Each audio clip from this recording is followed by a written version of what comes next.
Welcome to this episode of Clean Bill of Wealth. I'm your host, Galen Nuttall, as always, and today I'm joined by Bonnie Koo. I'm very excited for this episode. I've been following Bonnie on Instagram for a long time. Very excited about talking about mindset and money.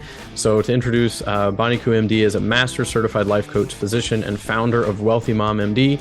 She's the money coach for women physicians. She's a proud graduate of Bernard College and Columbia University's College of Physician and Surgeons. She is the host of the Wealthy Mom MD podcast and author of Defining Wealth for Women, Peace, Purpose, and Plenty of Cash. Welcome to the show, Bonnie. Hi, thanks so much for having me. Yeah, no, absolutely. I'm very excited for this. As I mentioned before we hit record, I've got some friends who are kind of telling me, Galen, you got to interview Bonnie at some point. And then I think what ended up happening was I read your book and I was like, all right, I had so many amazing insights from your book and questions about your thoughts in the book. So I thought, all right, it's time to have a podcast. So really appreciate you being on. One of the things I was going to ask is there anything else that you'd like people to know about you before we get started? Like I read your bio, but is there anything else that you want to make sure people know about you? Oh, I was going to make a comment. Like it's always kind of funny when I hear about a man reading a pink book. Well, yeah, I mean, I love reading about, well, I mean, a lot of my clients are female physicians, right? So, I mean, that's part of it. And I always feel like I can learn something from everything, anything around mindset and money for sure. And, yes, I did. I read it on a Kindle, so I did notice the cover was pink, but I wasn't carrying around an actual physical pink copy of the book, but it's all good. I'd still read it if it was pink. Yeah. Is there anything? I mean, not really. I mean, I live in New Jersey. This might actually be a good segue into what we're going to talk about. And we were talking offline about the book Die with Zero that I just read. And it really occurred to me that I actually have everything that I want right now. Wow. And I think it's so easy to think you don't have what you want or that you don't have enough. Because that's just where our brain goes, right? And like, yeah, I want more money to be able to, have a bigger place or whatever. But like, I literally was like, I have everything that I want, like in terms of lifestyle, even like things, although my things have been less important to me lately, but like I have time freedom, like I really do. So very cool. It was just kind of an amazing realization. And to also like, for me, it's like having that daily practice of gratitude and appreciation. It's so easy to stop doing that. So yeah, I love that. No, I love, and that is a great segue into what we're going to talk about around mindset, like the mindset side of money versus like the number side of money and like how it all ties together. So yeah, that's great. I love hearing that because you talk in your book about arrival fallacy. So we're going to talk about that today a bit, like what does it look like to be content, versus always chasing the next thing. So very cool. And I think one of the things I'd love to hear from is really, how is it like, boots on the ground? How is it that you help female physicians? Yeah. So I would say the free ways, and I love that I have free and low cost ways. And so part of the reason for the book was to be like, how do I kind of download my brain and make it accessible, right? Because it's like $15 US type of thing, right? And my weekly podcast and, just being in Facebook groups, being at conferences. And then my paid offers are, I have a sort of my signature program. The name and the format has changed a few times. So as of this podcast recording, I reverted to the first version. And this is, kind of a funny business thing. We always think like, oh, this will be better, that will be better, but it doesn't really matter. So now it's back to the original name of Money for Women Physicians. And to me, I think of it as like a foundational program that has two arms. When it gives like a foundational financial education based on the US financial system, retirement account spending, like really give them that money school 101 that none of us had. And then we have, a live component where I coach them, and there's a whole mindset curriculum because most of us haven't examined our money beliefs and or don't realize how much influence like society, our parents, and just culturally society, how it influences how we think about money. And sometimes it's like this bubble that we're in that you had no idea that you were in. And I'm kind of like breaking that bubble and showing them. And also paradigm shifts, like why are we waiting for retirement? Just like old beliefs or just old accepted ways of thinking about money. Very cool. And to clarify, so you are based in the States, but you do have clients who are Canadians. Yeah, some of my clients are Canadian, yes. Yeah, very good. Because I mean, it's funny because I grew up in the States and then moved to South America, then Canada. And I think in the States when I grew up, at least when I grew up, and maybe I grew up in a, I don't know, a closed-minded area, I always felt like Canada was just like, it's just like the States. It's the same thing, whatever. And then I moved up here and I'm like, wow, it's so different, like in so many ways.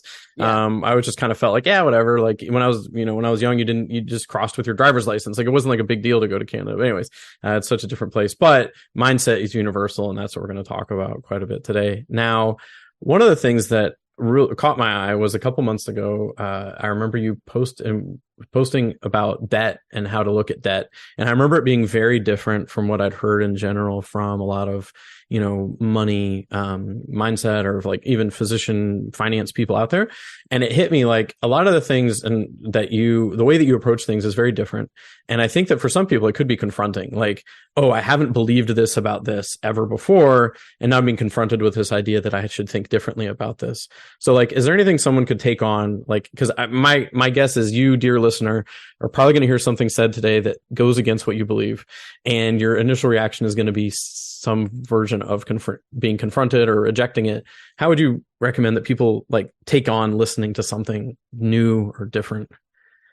Yeah, I think the best advice is just keep your mind open during this podcast. You can always forget about it afterwards, but like, I think it's good that you're bringing this up because I think it's important to kind of set people up for how to get the most out of, this podcast or, even a lecture that I'm giving is like, I really want to show up with an open mind. Your mind's probably going to be like, that's stupid, or if I don't know, or they might think like, this is amazing. But if you, notice yourself disagreeing or saying that's dumb or stupid or whatever, and that's normal or that's fine. But I just want you to consider, like, I'm trying to think of my favorite question. Like, what if, well, I'm not sure if it quite fits in with here, but what I usually say is, what if that's not true? What if the opposite is true? What if it is true? Although beliefs aren't really true. Just kind of being like, what if what she has to say is going to be useful? Because you're just going to like hear it differently. Yeah. And you have curiosity. Yeah, I like that. Yeah, definitely like curiosity, and like it's almost like an idea of like just try it on and see if it fits. Like Exactly.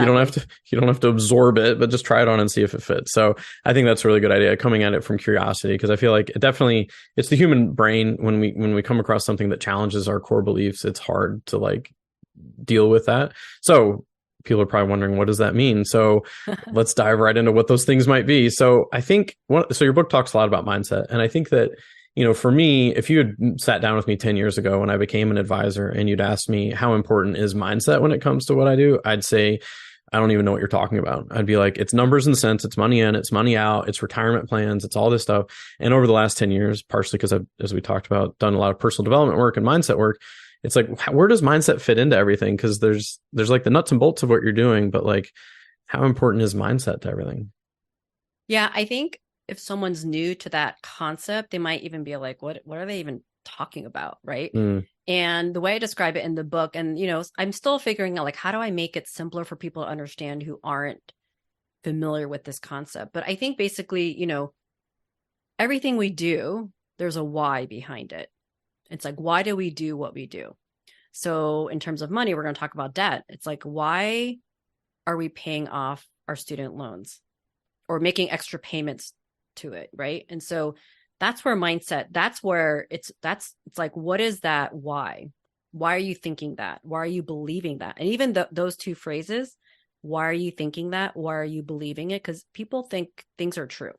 And then and when I first found out that thoughts are optional and we don't have to believe them, that was like a big like brain explosion. I was like, what are you talking about? And so you can change how you think about things. And when you change how you think about things, you do things differently. Like your behavior changes, your actions change, and your life trajectory changes.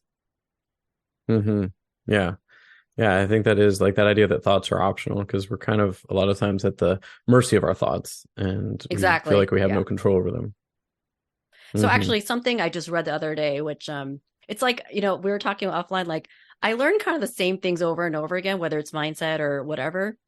And some people are like, well, why do you keep, actually, my partner makes fun. He's like, you learn the same stuff over and over again. But like, our brains are different. from when we first heard it, and we kind of take a different depth from it. And so what I wanted to say, it was an Eckhart Tolle quote. I'm trying to remember exactly what it was, but basically it's like something about you are not your thoughts. Mm-hmm. So then, like, who are you? Since you are not your thoughts, you're the person who can observe your thoughts. Mm-hmm. Like, that's who you really are. And so that I just read that yesterday and I was like, oh, that's so good. Yeah, taking on that, like not being the thoughts, but being able to observe them and like take a look at them. No, very cool. And so as you mentioned, your book is for female physicians, and in your book you talk about some of the specific, like we've talked about some general mindset things, but like what do you find that women face, and potentially specifically women physicians, what do they face when it comes to accumulating wealth? Like what are the specific barriers they're facing?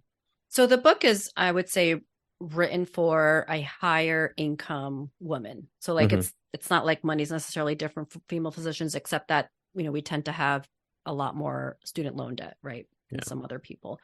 So, I mean, there's so many layers that are different for women. I mean, basically when I say so many layers, like it's basically societal and even like history of money for women that men just don't have, right? Because we do live in a patriarchy, and all that means is that men are most of the power is held by men, right? We've never had a female president, blah blah blah.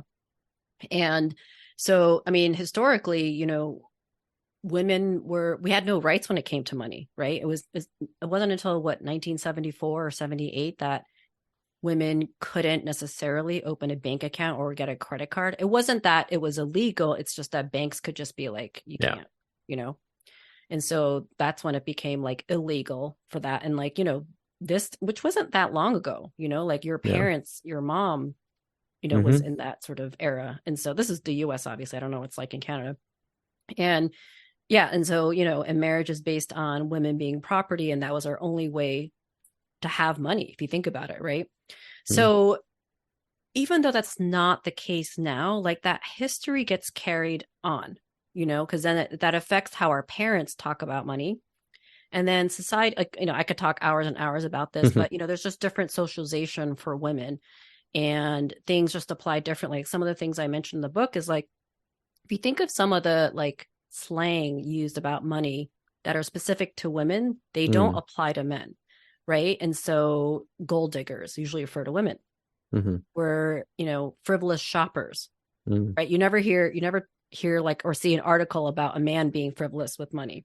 And when men display money, they're not necessarily looked as being frivolous or arrogant, although sometimes they are, but women are judged a lot more harshly in that realm. And so like, that's just kind of in the air. And that all just leads to, I think, women feeling hesitant to even want to make money, and hesitant to display money, although that's kind of just a general sort of societal thing. It's not just for women. And also this belief that money is hard and complicated. And for my audience of very smart women physicians, like that's just baloney, right? Like it's nowhere near as complicated as what we have to learn in training. Yeah, absolutely. Yeah, no, I mean, I remember when I was little, I went car shopping with my mom, and she was ready to buy a car. And the person said, this is in the 80s, I guess. And they said, "Oh, have you talked to your husband yet?" Yes. And, like you said, it wasn't illegal necessarily for my mom to go and buy a car, but they were certainly like, no woman's walking in here and buying a car. It's like assumptions, basically. Yeah, assumptions. That still happens, by the way. That's still very common. Yeah, and that's what I was about to say. It's like, I'm sure it's not a thing of the past, and in the thing, I'm certain it's still happening in that way, and then also in more underlying ways, like you said, around frivolous shopping is really, I mean, like I've heard not too long ago, people say things like, "Oh, I have to, go with my wife to the outlet mall to protect the credit card," kind of thing, and it's like, well, and I remember the first time I heard that, I was a little bit like, "What are you talking about? Like, what year is it?"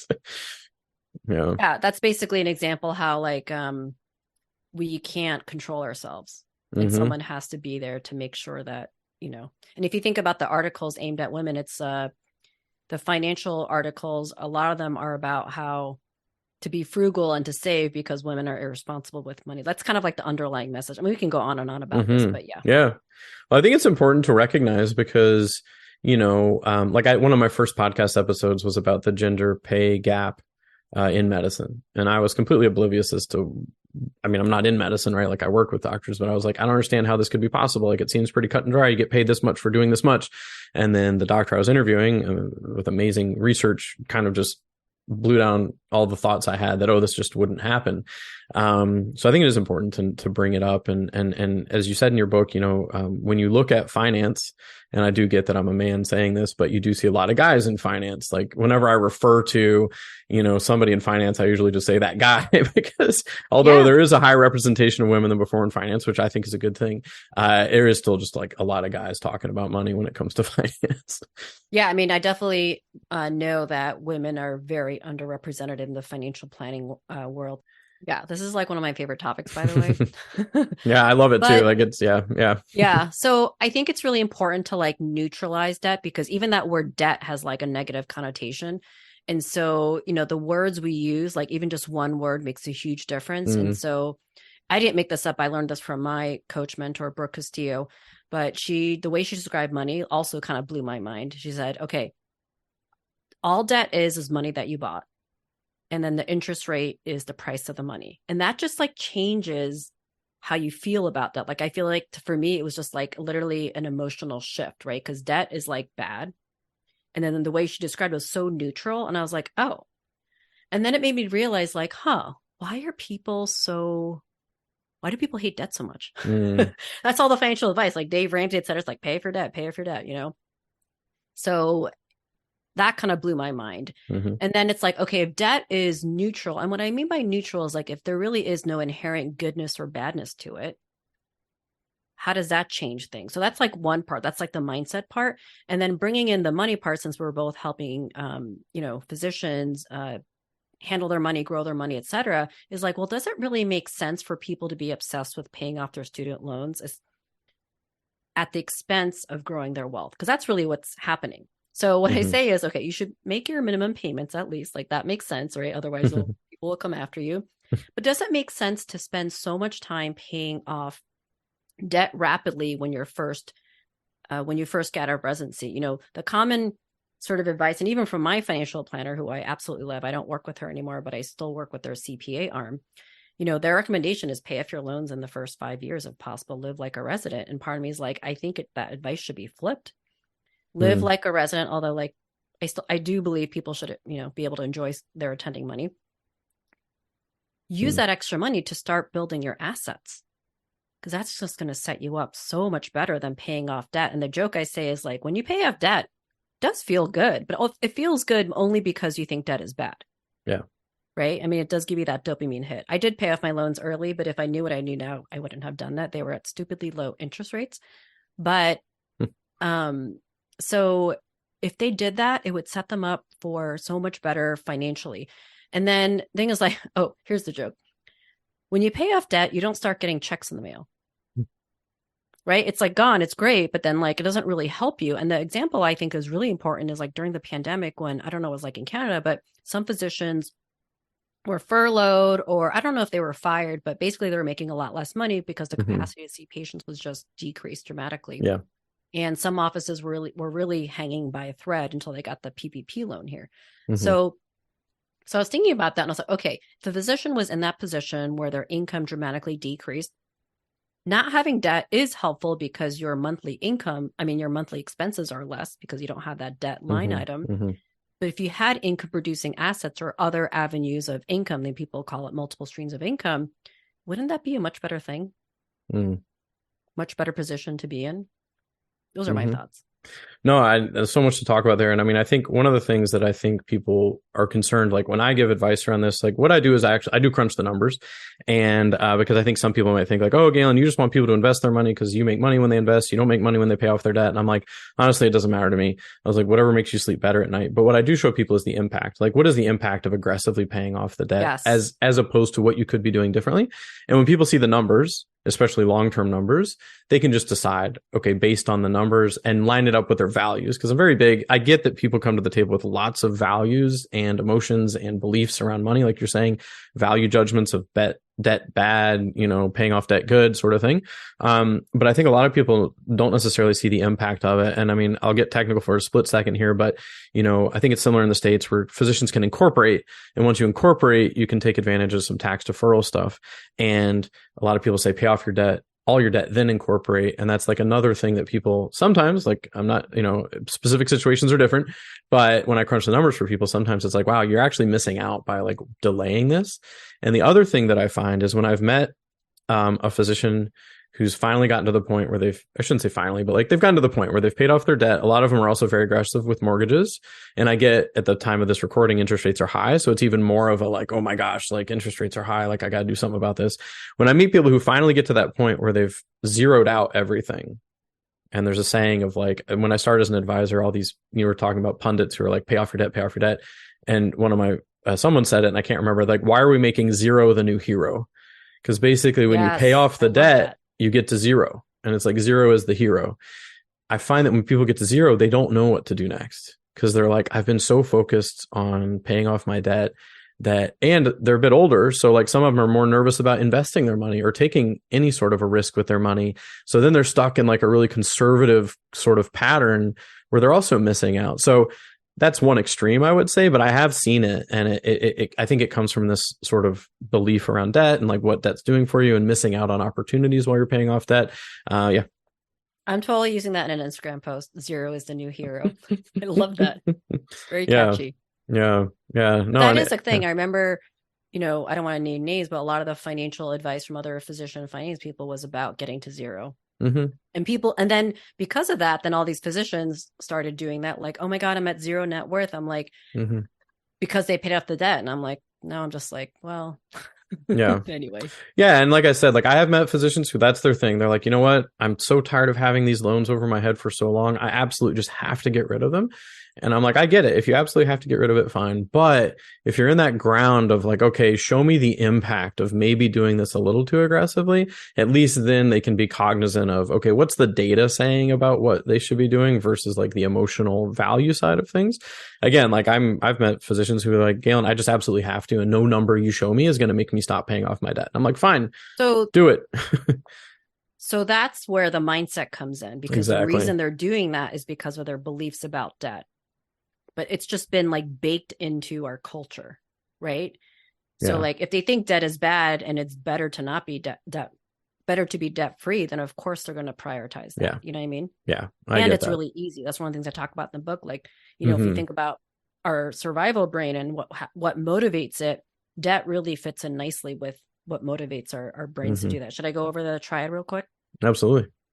So the people talk about your prefrontal cortex and your primitive brain, just, or like your lizard brain. And I don't know what the other brain would be, but basically that what distinguishes humans from other animals is that we have a prefrontal cortex, which means we can think about what we think, we can plan things, we just have like a higher brain in that sense. And then our primitive brain our brains are designed for survival, which makes sense, right? Because if the number one job wasn't survival, then we would just like walking from a bus or, whatever. Right. And so it's a good thing. And it's worked so far. If you're listening, you're alive, right? That's kind of a joke, but it's kind of true. And so it's like, it's designed to focus on certain things to ensure survival. And so in terms of the motivational triad, it's basically pain. It doesn't want to endure any pain that's physical and emotional, by the way.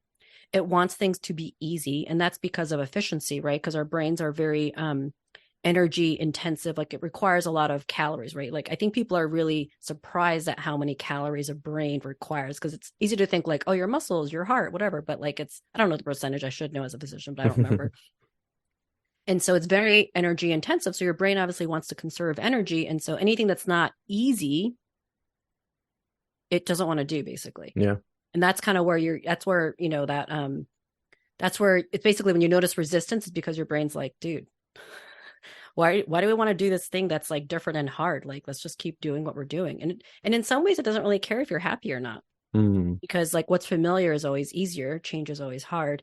And then the third part, it's so funny. I'm like blanking out. I'm like, this is what I teach. Pleasure. It wants things that are pleasurable. And I don't just mean like things like sex or whatever, but anything that gives a dopamine hit. Yeah. Right. So if you think about debt in that sense, right, it's easy to pay off debt because you just have to change the number and click a button, right? We all know how to pay a bill. And so there's nothing new there. it does give us a dopamine hit because we've conditioned that debt is bad. And so having no debt is good and it feels good, right? And then also the pain, it's reducing our pain of having debt. But all of that is predicated on our belief system that debt is bad. Mm-hmm. Right? Versus investing, and we'll probably talk about this too. Investing, can feel scary because it doesn't give us certainty. Oh, certainty is also a major driving force. Like Yes. a driving, force of, humans is like, we need to be certain about certain things when the truth is nothing is certain, but it makes sense that we have to create these, I don't even know how to describe it, but like the beliefs create certainty for us. So beliefs are important. I'm not saying like, don't believe anything and just live a nilly. That's not what I'm saying. But the beliefs that we have, I don't even want to say create, because when I think about beliefs, like when you're younger, they're just like fed to you. As you get older, you can become more critical about the beliefs that you've been, fed, basically, whether it's your parents, friends, etc. And so I tend to go on tangents and then I forget what I'm talking about. What was I talking about? Well, basically just like that pleasure, like how debt is so easy to pay off. Sorry. Yeah. So when it comes to investing, it kind of challenges all those things, right? Because it's not easy, but not that it's hard in terms of like learning it, but it's hard in that your brain doesn't know it's new for most people. So like learning something new, your brain's like, I think of it as like, it's like, why are we doing this? We're alive right now. This is not going to ensure we're going to be alive. Right. Even though logically we know investing is good, right? This is like the battle in your brain. It's like a cognitive dissonance. And then, it might not give us pleasure because we might lose money. So that's like the pain portion. So it doesn't really satisfy that triangle. And so if you do have debt, it's just so much easier to spend your time and effort doing that.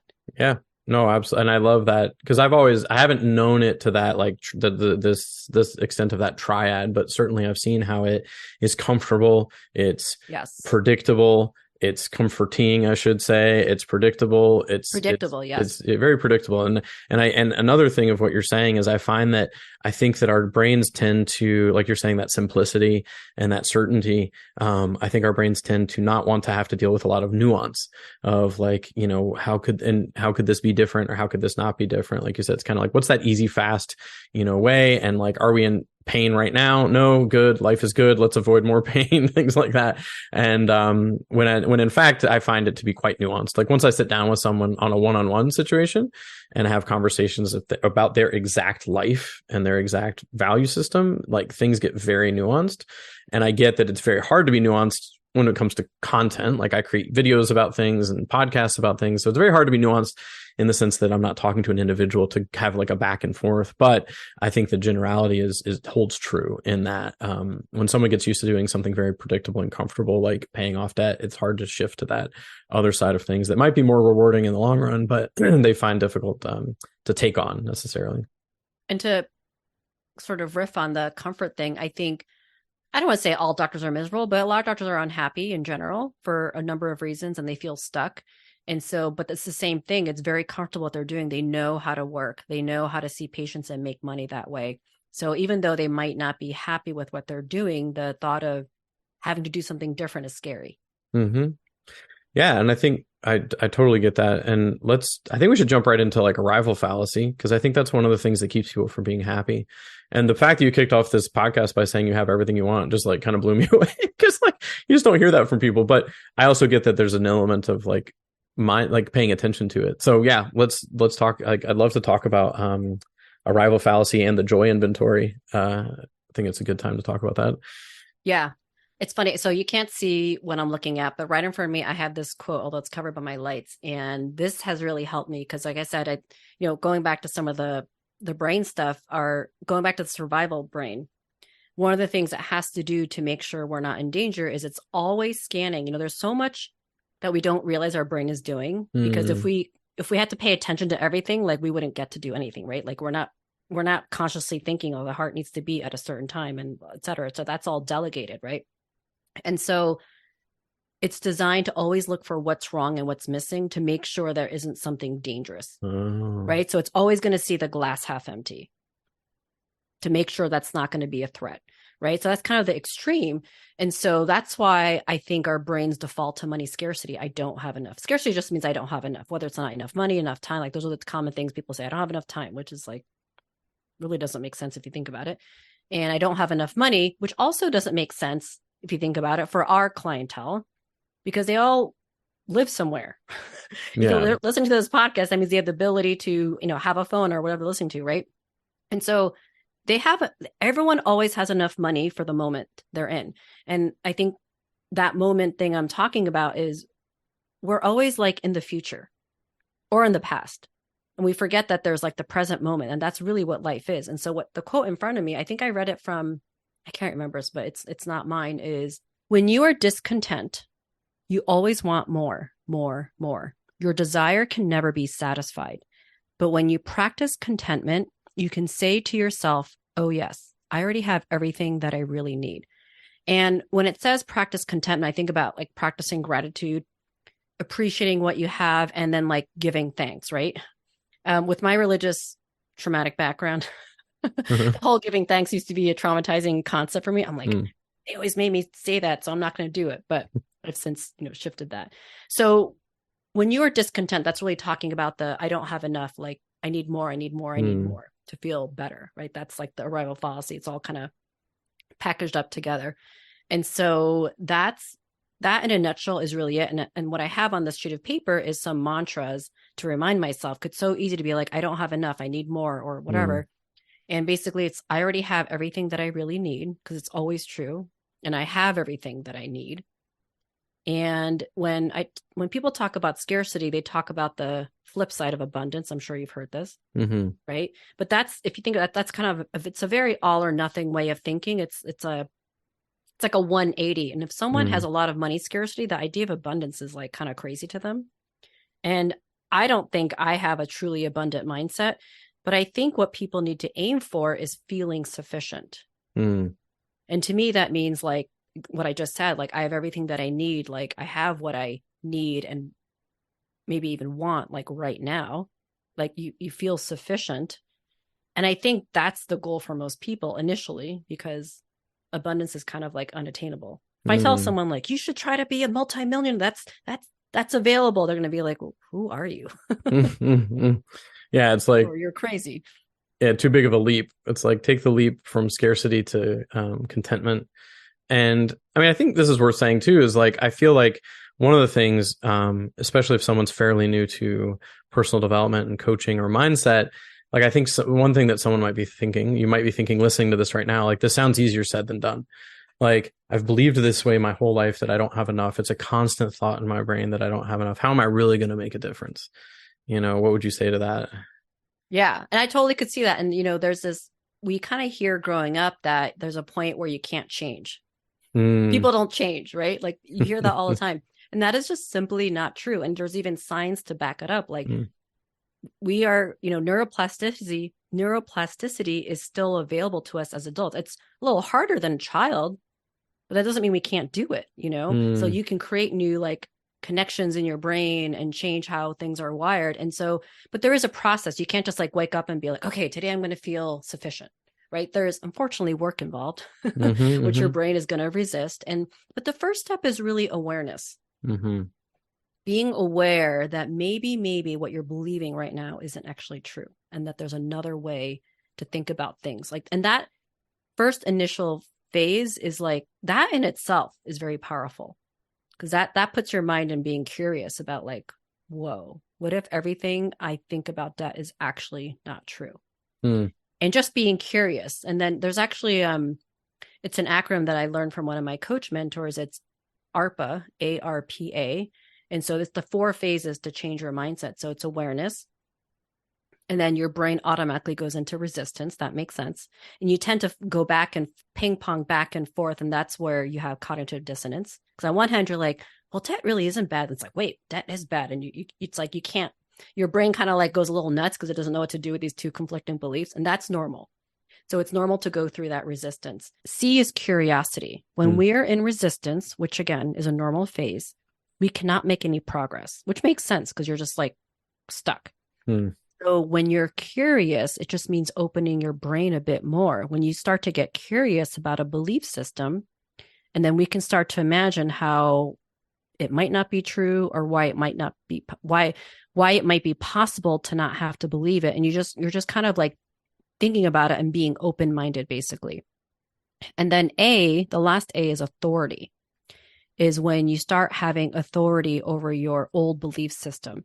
And so basically, it's when you realize that you actually have the ability to change how you think. So that's not so much the process of changing how you actually think, but just like the process of what your brain goes through. And I think that's important to know, because I think when people encounter that resistance, then they think that means they can't change. You know what I mean? So I think just having that framework of this is what's going to happen as you go. Sometimes you can change a belief really quick. It's like as soon as you become aware of it, because most of us aren't aware of our thoughts, like 40,000 thoughts a day. Sometimes as soon as it comes into awareness, you're like, oh, that's dumb. I don't know why I believe that. And it's easy. Money tends to not be that, though. Yeah. Because it's like, there's a lot of reasons for that, but money beliefs are really hard to change. And so in terms of how to change it, I think the easiest tip I can give on this podcast, because obviously this is something I do and doesn't necessarily happen in one session, is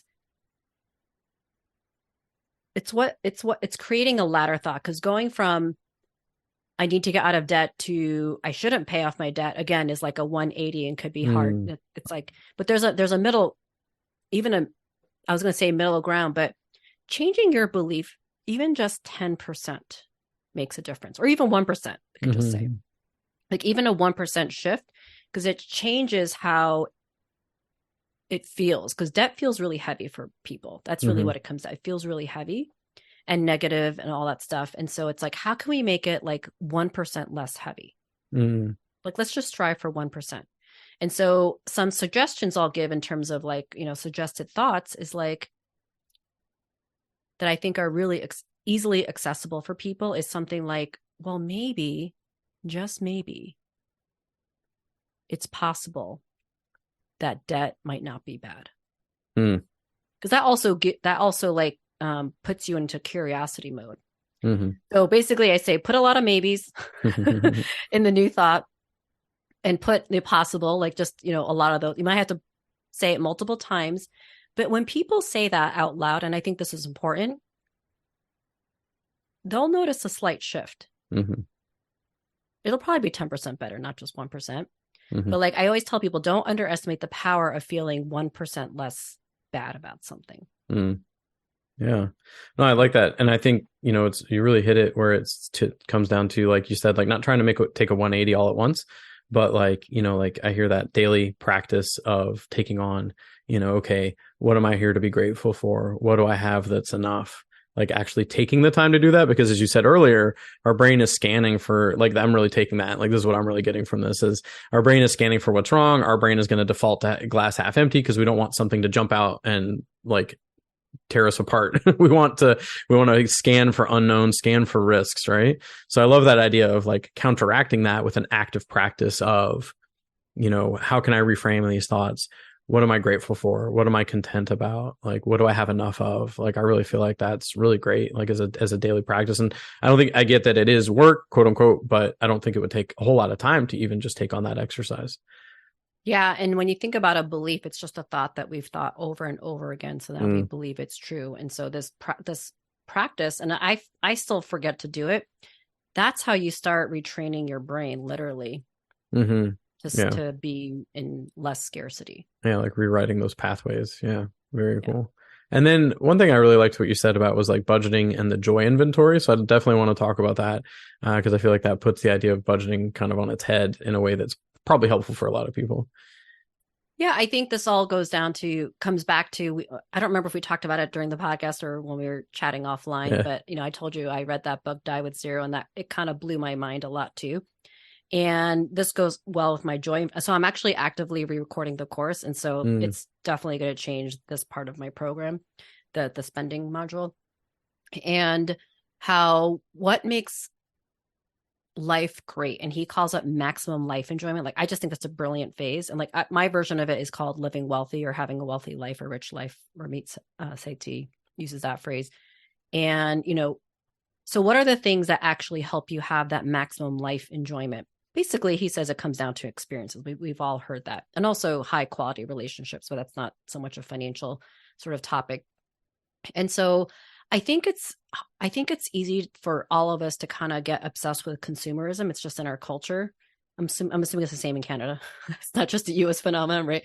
Yeah. So thinking that those are the things that are going to make us happy. Like a lot of us know experiences do make us happy.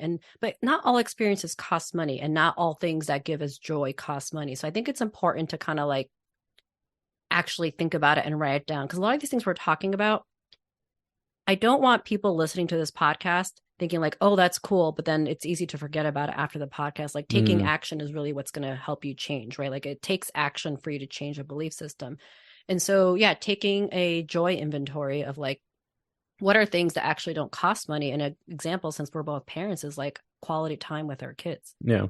Now that might cost money in terms of like working less or whatever, but like it's really quality time, not so much quantity of time. Mm-hmm. And like that doesn't cost money unless you feel like you're not good at it and you have to read a parenting book. Yeah. But that's just an example. No, I love that. And I think that, I mean, I notice things like when I take a minute to be in the moment on these types of things, like with my kids or even my dog. Like I was petting my dog the other day, and I like, instead of like having all the millions of thoughts racing around my head, I actually just like was in the moment is what I was doing. And I was like, wow, this is actually really enjoyable. Just like petting my dog on the head and seeing how much he likes it. And like, same thing when I'm hanging out with my kids. Like if I'm obsessing over like, oh, what could we be doing differently? Or what could we, could I be spending more time with them, or like whatever it is. But if I'm in the moment of like, what am I actually doing right now? And is like, what are we accomplishing? It actually, I find it much more enjoyable than when I'm just letting my mind kind of like go all over the place and like what I should be doing instead, or how this could be different. But it's obviously, for me, it's a practice. Like it's not something that it's a one and done. It's a practice. Yeah, I think because our society is kind of obsessed with quick wins. Unfortunately, saying it's a practice is not palatable to a lot of people. Exactly. There's two things I want to say about why it's so hard for us to be in the moment. One of them is that, well, I should say how to combat that. That's where I think meditation is really important. I used to think like, oh, meditation is for those people. But it's the reason why it's so important is it's basically a practice to quiet your brain. And it doesn't have to necessarily be meditation. So for some people, working out provides that. I don't practice yoga as I used to before, and there's a number of reasons. But when I had a very regular practice of yoga, multiple times a week, I was working so hard that I couldn't think. I had to just focus on the poses, and plus it was hot. So it was very like strenuous, and like, so it's like my mind literally had to be quiet during that time. And then that's just so freeing because it just makes you feel relaxed. And the second thing I want to say about that is we've been conditioned that we have to be productive with our time. Yep. And that rest is bad and lazy. And so it almost seemed frivolous for you to just be on the couch. I don't know what you were doing, like petting your pet. Like you should be doing something more productive, basically. Yeah, absolutely. There's that part.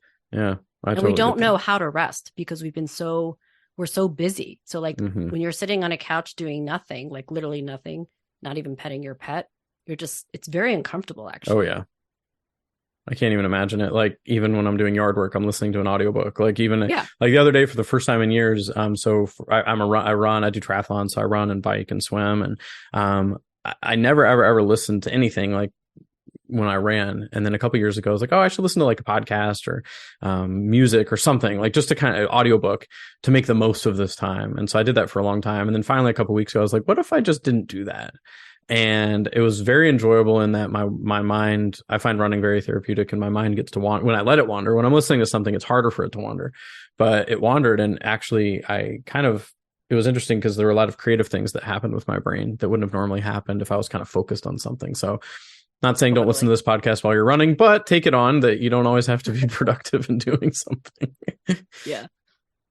Very cool. Well, this is amazing. I love what we've talked about around debt and shifting mindsets, and also the science behind our brains and why they work the way they work, and taking on some different thoughts about what to do around our finances. So what I really want to make sure everyone knows is what's the best way to follow you? What's the best site to go to get the book? Let's make sure everyone has all that before we finish here. Yeah, so it's pretty easy because everything is Wealthy Mom MD. So that's my handle on Instagram. That's my website. And then the book you'll find on my website as well. Okay, you'll see a link for it. It's /book, but just very cool. So wealthymommd.com and find everything there. Yep, basically. And then cool. Instagram is Wealthy Mom MD. Very cool. All right, I will post that everywhere that I post this, because a lot of people don't pause podcasts to go type in URLs, but like if you click on the link wherever you find this, it's going to take you to Wealthy Yep. Mom MD, which will get you how to follow you and as well how to get a copy of the book and learn more about coaching. Yep. Very cool. Thank you so much for this conversation. Thanks so much for having me. It's an honor. Thank you.